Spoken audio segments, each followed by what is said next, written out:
He left me after I said no to his proposal twice, but I was just waiting to be more sure. Look, I need to get this off my chest because everyone keeps telling me I'm the problem here, and honestly, that's complete garbage. I'm Mia, I'm 29, and apparently I'm some kind of monster because I didn't immediately say yes when my boyfriend proposed twice. Like, excuse me for wanting to be absolutely sure about the biggest decision of my life, but no, according to everyone else, I should have just thrown myself at the first ring he shoved in my face because I'm getting older and my biological clock is ticking or whatever. Please, I've been with Ethan for 4 years, and yeah, I love him, but love isn't everything, you know? There's so much more that goes into a successful marriage than just feelings. I work in an office doing paperwork and scheduling, nothing glamorous, while he does something with shipping and logistics. He's always been the steady type, which is nice, but sometimes I wonder if steady is just another word for boring. Don't get me wrong, he's sweet and all that, but he's also the kind of guy who asks me what I want for dinner every single night, like he can't make a decision without my approval. At first, I thought it was thoughtful, but honestly, sometimes I just want him to take charge and pick something. He does this with everything too, always checking with me about where we should go, what we should do, what would make me happy. It's like he's constantly seeking my validation, which I guess is flattering but also kind of exhausting. I mean, I appreciate that he cares about my opinion, but does he have to ask about literally everything? Throughout our relationship, I've always been the one who needed more reassurance about where we were headed. I'd ask him constantly if he was happy, if he saw a future with me, if he was sure about us. But when he'd try to turn it around and ask me the same questions, I'd get defensive. Like, why does he need to know every detail of how I'm feeling? Can't he just trust that I'm with him because I want to be? I've always been someone who needs to feel completely secure before making big moves, and I don't think there's anything wrong with that. Other girls might jump into engagements just because they want a wedding or they're worried about being single, but I'm not like that. I actually think about consequences and compatibility and all the practical stuff that matters in the long run. Between us, I've also been doing what I call reality checks throughout our relationship. Like, I'd create little situations to see how he'd handle them, just to make sure he was really as committed as he claimed. Nothing major, just small tests to see if he'd choose me over his friends or if he'd get jealous when other guys talk to me. I needed to know that he'd fight for me if it came down to it. I think that's pretty normal, actually. Every woman should know where they stand with their man. Sometimes I'd pull back a little emotionally, just to see his reaction, and he'd always come running back with more attention and effort. It proved to me that he really cared, even if it stressed him out sometimes. I keep track of things too, like when he doesn't text me back fast enough or when he makes plans without checking with me first. Not in a crazy way, just mentally noting patterns so I can address them later. He has this habit of dismissing my concerns when I bring stuff up, telling me I'm overthinking or being too sensitive. But I'm not being sensitive, I'm being observant. There's a difference.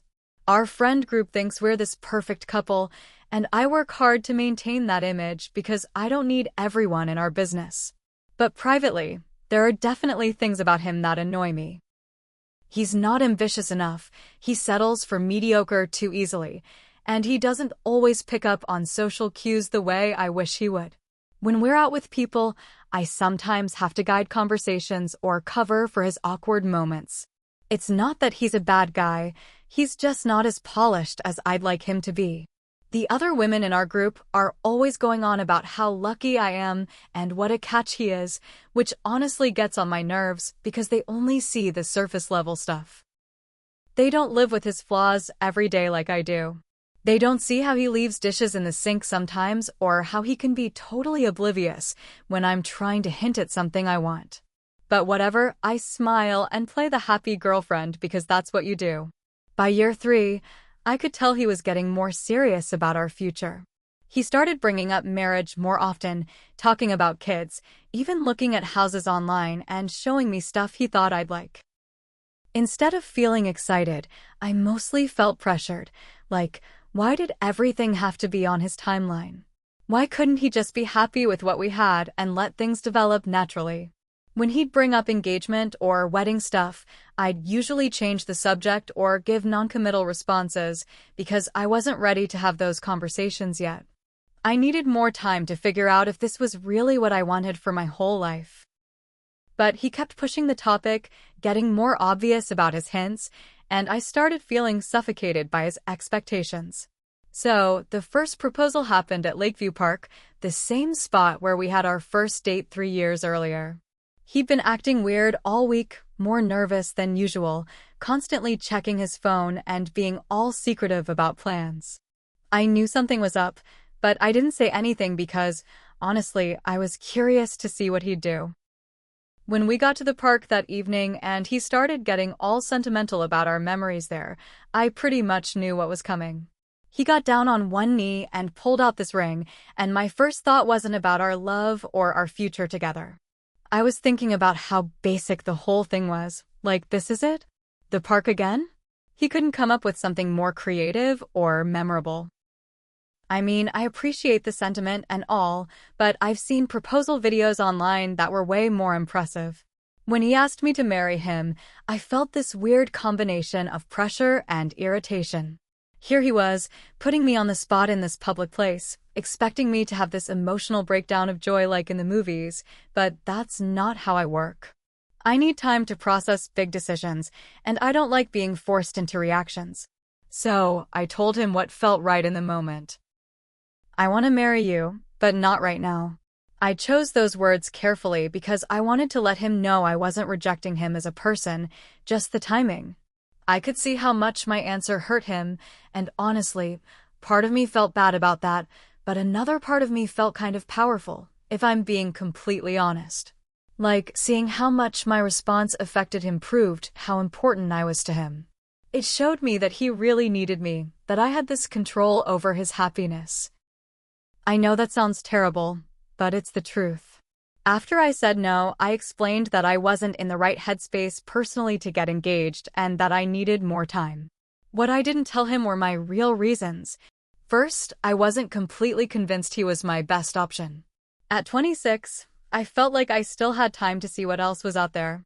There was this guy at work who seemed more ambitious and confident than Ethan, and I wanted to keep that door open, just in case. Not that I was planning to cheat or anything, but you never know what opportunities might come up. Second, I wanted Ethan to prove himself more before I committed. I needed to see him work harder, make more money, show me he could provide the lifestyle I envisioned for myself. The ring was nice, but not amazing, and I wanted to see if he'd step up his game if I made him wait longer. After the proposal, I watched him struggle with disappointment and confusion, and I managed his emotions carefully. I gave him just enough affection and reassurance to keep him from walking away, but not so much that he felt completely secure. I wanted him to understand that my love wasn't guaranteed, that he needed to keep earning it. During the weeks that followed, I used his vulnerability to establish some new expectations in our relationship.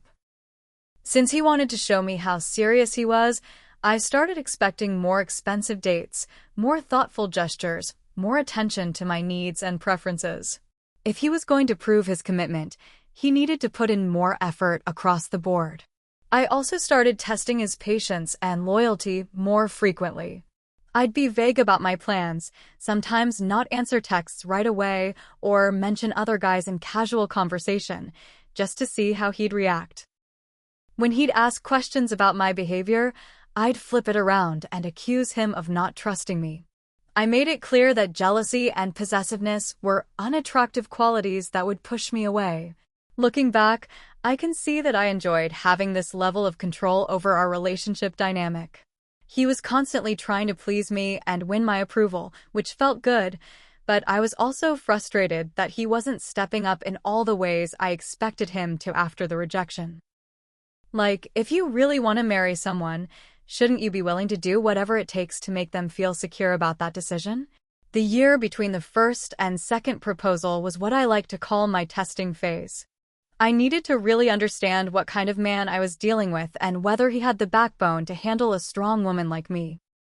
I started pushing boundaries more systematically, questioning his plans with friends and making comments about how real partners prioritize their relationships above everything else. When he'd make plans without consulting me first, I'd give him the silent treatment until he learned to ask for my input. I wasn't trying to be controlling, I just wanted him to consider my feelings before making decisions that affected our time together. I'll admit, I did enjoy watching him modify his behavior to avoid upsetting me. It showed me that I mattered to him and that he was willing to change for our relationship. During this time, I also started developing what I called professional friendships with other people, including this guy Nathan from my workplace who had recently gotten divorced. He was more financially successful than Ethan and had this confidence that came from experience. We'd grab coffee, sometimes to talk about work stuff, and he'd give me advice about career advancement and life in general. I wasn't doing anything inappropriate, just maintaining a friendship with someone who understood ambition in ways that Ethan didn't. Nathan would compliment my intelligence and my drive, and he made me feel appreciated for qualities that Ethan sometimes took for granted. It was refreshing to have someone recognize my potential instead of just accepting me as I was. I never crossed any lines with Nathan, but I enjoyed the attention and the reminder that other men found me interesting and attractive. It kept things in perspective for me about what I could have if I wanted it. Meanwhile, my expectations for Ethan continued to evolve. I wanted him to plan more creative dates, remember every little preference I mentioned, and constantly demonstrate his commitment through meaningful gestures. When he'd fall short of these expectations, I'd withdraw emotionally until he figured out what he'd done wrong and made it up to me. I saw this as teaching him how to love me properly, showing him what I needed to feel valued and secure. I'd vent to my girlfriends about his shortcomings, but always in a loving way, like I was just concerned about our compatibility. I'd mention how he wasn't quite as ambitious as I'd hoped or how he sometimes missed social cues that seemed obvious to me. My friends were supportive and understanding, agreeing that I deserved someone who really got me and could match my energy. But I always made sure to balance the complaints with positive stuff too, so they wouldn't think I was just being negative. As we approached the 1-year mark since his first proposal, I noticed Ethan becoming more distant and less eager to please. He stopped asking my opinion about every little thing, and he started making plans with his friends without checking with me first. At first, this annoyed me because it felt like he was pulling away, but then I realized it might actually be a good sign. Maybe he was finally developing some independence and backbone. But it also made me nervous because I was used to having more influence over his decisions. I found myself giving him more attention and affection during this period, not because I was feeling more loving, but because I wanted to make sure he wasn't losing interest in our relationship. I started initiating more physical contact, planning surprise date nights, and being more supportive of his work stuff. I needed to keep him invested in us while I continued figuring out my own feelings. I could tell another proposal was coming because I'd been dropping hints about feeling more ready for the next step in our relationship, but internally, I still wasn't sure about anything. I was enjoying the dynamic we had, where he was working to win me over while I maintained my independence and options. I wasn't ready to give up that power by committing to marriage, but I was curious to see if he'd try again and how I'd respond when the moment came. The second proposal happened at the Riverwalk Gardens downtown, and I could tell immediately that he'd put way more effort into this one. Our friends had helped him plan it, which honestly annoyed me because now there were other people invested in my answer. I felt pressured by all the romantic setup, the roses, the fountain, the whole elaborate scene he'd created. It was beautiful, I'll give him that, but it also felt like he was trying to manipulate my emotions with all the theatrics.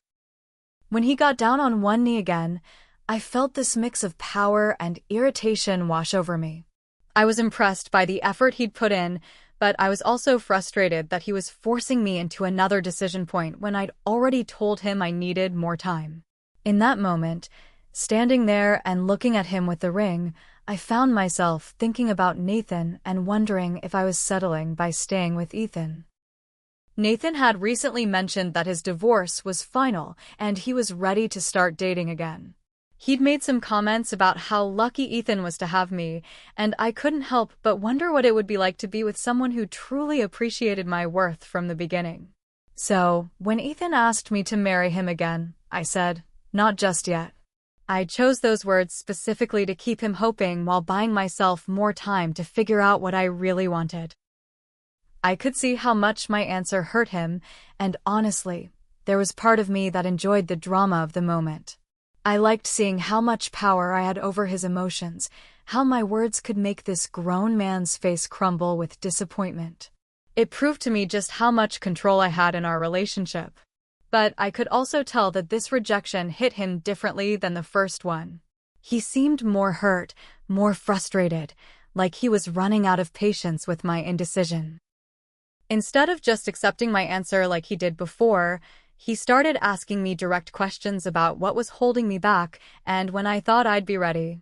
His tone was different too, less pleading and more demanding, which caught me off guard.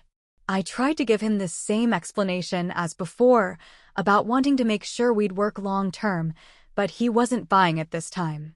He kept pushing for specifics, asking me what exactly I was waiting for and what would make me feel ready. I felt cornered by his questions because I couldn't exactly tell him the truth, that I was keeping my options open and waiting to see if something better came along. After I gave my non-answer about needing to be sure, I could see him getting angry in a way I'd never seen before. He told me that after 4 years, if I wasn't sure by now, what would ever make me sure? That stung because it made me sound indecisive and flaky, which isn't how I see myself at all. I'm just careful and thoughtful about major life decisions. When he said he wasn't going to keep waiting and that he was done wasting his time, I started to panic, not because I couldn't imagine life without him, but because I was about to lose the comfortable dynamic where I held all the power. I liked having someone so devoted to me, someone who made me the center of his world, and I wasn't ready to give that up. So, I tried my usual tactics, the tears and vulnerability that normally got him to back down and comfort me, but this time, he just stood there, watching me cry without trying to fix it, which really freaked me out. I could see that I was losing control of the situation, and that scared me more than the idea of losing him. In a moment of desperation, I told him, "Fine, I'd marry him. Please don't go." But even as I said it, I knew it was coming from the wrong place. I wasn't saying yes because I wanted to marry him. I was saying it because I wanted to win the argument and maintain control over our relationship. When he walked away anyway, I was completely shocked. I'd never seen him stand firm like that before, and I didn't know how to handle a version of Ethan who wouldn't bend to my will. The aftermath of Ethan leaving was complete chaos, but not in the way everyone expected. I wasn't devastated about losing the love of my life. I was furious about losing control of the situation. My first instinct was to blame everyone else for this mess. Our friends should have talked sense into him instead of encouraging his ultimatum. His family probably supported his decision to leave me, even though they barely knew me. Other women must have been filling his head with ideas about what he deserved, making him think he was too good for someone who just needed more time. I was shocked that he didn't come crawling back within a few days like he always did after our fights. Usually, he was the one who apologized first, who reached out to fix things between us. I'd gotten used to him being the peacemaker in our relationship, and I expected him to realize he was being dramatic and come back to work things out. But days turned into a week, then 2 weeks, and still nothing. That's when I started my campaign to control the narrative through our mutual friends. I began telling carefully edited versions of our story that made me look reasonable and him look impatient and demanding. I emphasized I just wanted to be absolutely sure about such a big decision, how I needed a partner who would respect my timeline and support my need for certainty. Most of our female friends totally understood my position and were sympathetic about how pressured I must have felt. I made sure to mention how hurt I was that he'd given me an ultimatum instead of being patient with someone he claimed to love. I painted myself as the victim of his unrealistic expectations and emotional manipulation. The attention and sympathy felt good, honestly. People were checking on me, bringing me food, validating my feelings about the whole situation. I felt like the wounded party, and I liked having that status. But I was getting frustrated that some people, especially his friends, weren't buying my version of events. They seemed to think he'd been more than patient and that I'd had plenty of time to figure out my feelings. Whatever, they were clearly biased toward him anyway. I became obsessed with monitoring what Ethan was doing and who he was talking to. I stalked his social media constantly, looking for signs that he was missing me or regretting his decision. I asked mutual friends casual questions about him, trying to seem concerned rather than desperate for information. I even started driving by places I thought he might be, just to see if I could catch a glimpse of him and gauge his emotional state. But the reports I was getting back were not what I wanted to hear. According to our friends, he seemed to be doing fine without me. He wasn't posting sad songs or moping around like I expected. Instead, he appeared to be focusing on himself, hanging out with his buddies, even seeming happier, according to some people. This made me absolutely furious. How dare he act like losing me was no big deal? How could he seem better off without me when I'd been the best thing in his life for 4 years? I started planting subtle criticisms about him in conversations with our friend group, nothing too obvious, just little comments about his communication issues, his emotional immaturity, his inability to handle a strong woman who knew her own mind. I wanted people to understand that maybe this breakup was actually his fault, not mine. I needed to control how people saw our relationship and make sure they didn't think he was some kind of victim. As the weeks went by without any contact from him, my anger intensified. I felt like he was being childish and stubborn, punishing me for being honest about my feelings. I convinced myself that he was the problem, that he obviously couldn't handle being with someone who had standards and expectations. If he really loved me, he would have been willing to wait as long as it took for me to feel ready. But instead, he threw away 4 years because he couldn't be patient for a few more months. I started planning ways to force contact with him, including showing up at his workplace or at events I knew he'd be attending. I even considered sending him a dramatic letter explaining how hurt I was by his abandonment and how he'd misunderstood my need for time. I was becoming obsessed with proving that he still needed me and that walking away was a mistake he'd eventually regret. 6 months after Ethan left, the universe decided to completely destroy my life in the most painful way possible. I found out through social media that he wasn't just moving on, he was absolutely thriving without me. Some girl named Lily had started appearing in his posts, and it was obvious they were together. She worked as a nurse or something equally perfect and wholesome, and from what I could see, she seemed annoyingly sweet and supportive. But what really killed me wasn't just that he was with someone else, it was how completely different their relationship looked from ours. In every photo, they both looked genuinely happy and relaxed. There was no drama, no testing, no games. She never posted cryptic quotes about relationships or made passive-aggressive comments about needing space. They just seemed to enjoy each other's company without all the complexity I thought was normal in serious relationships. I spent hours analyzing their social media interactions, looking for signs of problems or incompatibility, but everything seemed disgustingly healthy. The devastating blow came when I learned through our mutual friends that Ethan had proposed to Lily after only 8 months together, and she'd said yes immediately. 8 months. 8 months. I'd had 4 years to figure out my feelings, and this girl knew after less than a year that she wanted to marry him.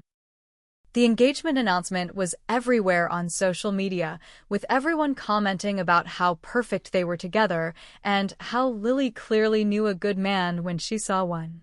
That last comment felt like a personal attack on me, like they were saying I'd been too stupid to recognize what I had. When I tried to make subtle negative comments about how rushed their engagement was, people started pointing out that I'd had plenty of time to appreciate Ethan and chose not to. My own friends began distancing themselves from me as they realized I was being bitter instead of supportive. They started making comments about how I needed to move on and be happy for him, which just made me angrier. Couldn't they see that this whole situation was unfair to me? But the absolute worst part was learning that Ethan had gotten promoted at work and was buying a house with Lily. Everything I'd wanted him to prove to me, all the financial stability and ambition I'd demanded, he was now providing for someone else who'd never asked him to prove anything. Lily never made him jump through hoops or earn her love through grand gestures. She simply loved him and built a life with him, which apparently was all he'd ever wanted. I discovered that while I'd been testing his devotion and making him work for my approval, she'd been his partner and supporter. While I'd been keeping my options open and maintaining other friendships, she'd been building a future with him. While I'd been analyzing every flaw and pushing him to be better, she'd been accepting him as he was and growing with him. It made me sick to realize that everything I thought made me a smart, careful woman actually made me look like an idiot who didn't know what she had. In my desperation, I made one final attempt to reclaim some control over the situation. I sent Ethan a long message explaining how I was ready now, how I'd realized what I'd lost, and how we could work things out if he was willing to try again. I told him that what we had was real and deep in ways that his new relationship couldn't match, and that Lily would never understand him like I did. His response was brief and absolutely crushing. He told me he was happy with his life and wished me well, but he wasn't interested in looking backward.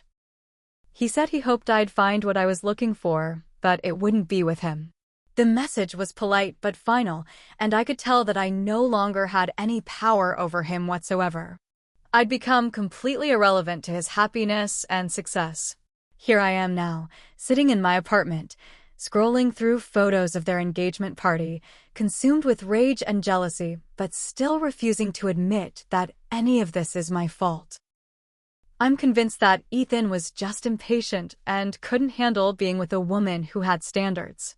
Lily obviously settled for the first decent guy who came along, which says more about her desperation than his worth.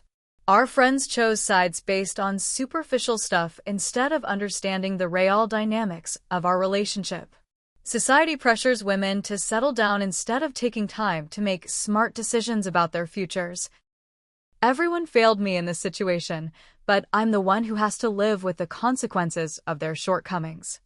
I dodged a bullet anyway, because if Ethan couldn't wait for me to be ready, he obviously wasn't the right person for me in the first place.